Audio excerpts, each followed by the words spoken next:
Hey folks, how's it going? This is Iron Seagull here, and this is my recap of the Behind the Sims live stream for June 2023. Special thanks to those of you who came to my live stream over on my Twitch channel where I was live reacting to this. It was fun, even if the Behind the Sims episode itself could have been better, but there still were some interesting things. So without further ado, let's get right into it. They started with a behind-the-scenes video of development of horses, so yeah, this did end up being like what they did last time with the infants, and you can actually get a sneak peek at the traits we can choose for horses, but this is still from work in progress footage, so this may not be the final list. There's aggressive, brave, defiant, energetic, fearful, free spirit, friendly, independent, intelligent, mellow, and needy. Later on in this footage, there's a couple of extra traits revealed because there's one labeled as breedable trait playful. I don't know if that's the only breedable trait or if there's more. And there's also champion as a special trait, so that's probably for winning the Ultimate Horse Championship. There's a new section in the Simology UI, or Horseology as they call it here, for ACCOLADES, which shows us which competitions we've won. Not sure what that Western Pleasure one is all about, but this makes me wonder if we could be seeing that feature used for other things. Like maybe it can show which medals we've won at the Cottage Living Festival, but even what if it ties into future content? Like say if we got a bands pack and we could get accolades for that. There's also current values, so I guess there's a feature where we can sell the horses, and then certain things like traits or competitions they've won, and what traits would factor into all that. There's still the question as to whether we can play as the horses. I'm assuming that's a no because we can't control the cats or dogs either. But if they're putting all this work into the UI here, then hopefully we can still monitor all the skills and stuff that's shown up here pretty well. I was impressed with how good the routing for the horses looks here because, at least in these very short clips, it looks pretty good. Like, this horse is just rounding these corners without backing up constantly.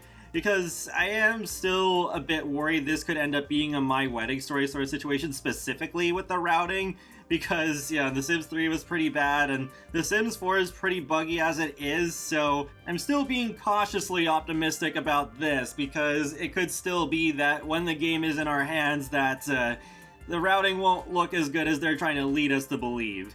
And yes, just like with cats and dogs, they are having real people imitate the noises of these animals.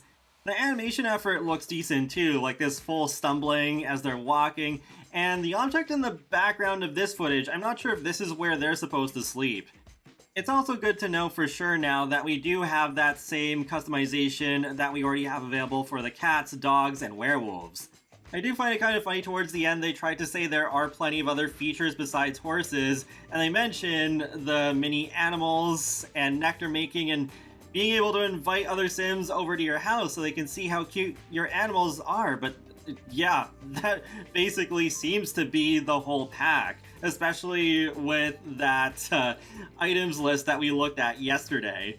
At least they did reveal that the gameplay trailer is going to be out July 6th. Still no word on when there's going to be a full gameplay livestream like we typically get with the expansion packs and game packs. Next up was some filler, which I think there was way too much of in this 15.5-minute presentation, but they gave us a Simlish word of the day, which is Teebsy, which translates to calm down. I hopefully should not have to explain why this was a pretty bad choice of a word to do here. Then we have the reveal of which two kits won the kits vote that we had some weeks ago, and it was kind of funny how they had this landline phone in here, which the host Mercy even noticed, hey, wasn't that a basement treasure? I'm already seeing some people taking that as a hint that we will get landlines back. I don't know about that, but it was still kind of humorous. But the kits that won were the ones I voted for, Goth Fashion and Medieval Castle. I'm looking forward to seeing how those will turn out. They won't be out until early 2024, so that could be one of the first things we get next year in the first quarter, and they'll probably release at the same time. They actually go together thematically in my opinion, so that makes sense. Then they had this completely unnecessary lore segment. At this point I was like, why? They have so little time. We could just read about this on the Sims wiki. So yeah, whatever. Then we got the Sims Mobile and Free Play news, and Mobile is getting a new beach lot. Yeah, that's cool, I guess. And the Sims Free Play is getting a spa update, which I'm shocked it didn't have already considering how long that game's been out. Last but not least, we have some news about Project Rene. So they showed off some prototype lighting, which I think already looks pretty cool. They also showed some in-progress animations. You can see they have greetings for different sorts of behaviors, like the active one being really over-exaggerated and the passive one, well, not so much. Then my favorite part was them showing a prototype of how the Sims are navigating the world, or what looks like Among Us characters in this case, but they talked about Sim schedules and routines, so it seems that also with the Sims appearing to enter buildings too that aren't where your Sim currently is, I think we are getting open worlds, or at least open neighborhoods. It already looks like it will be more advanced than what The Sims 4 has. Also shown is prototyping for Sims navigating their home, and also hair customization. This looks pretty decent so far. I'm glad that this will be more flexible than what we have with The Sims 4 right now, and I hope that they will have more diverse hairstyles from the very beginning. Next, we have one of my favorite sim gurus, Jill, explaining socialization and clarity with that.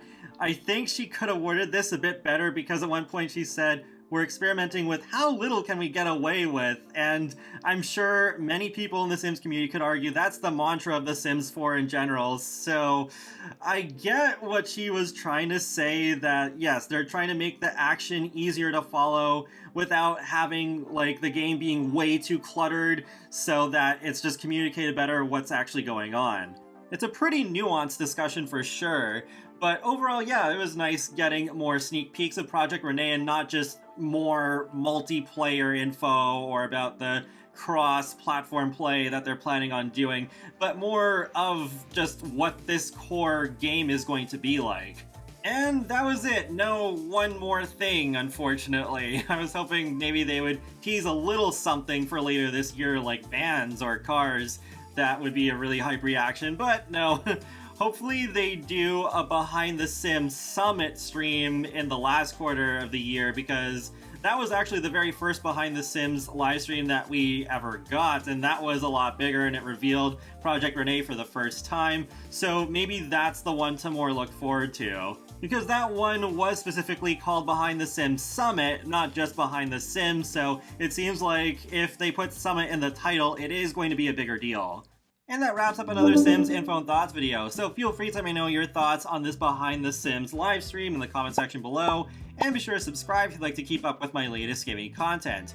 I will talk to you all later, and have a great day. Thanks for watching!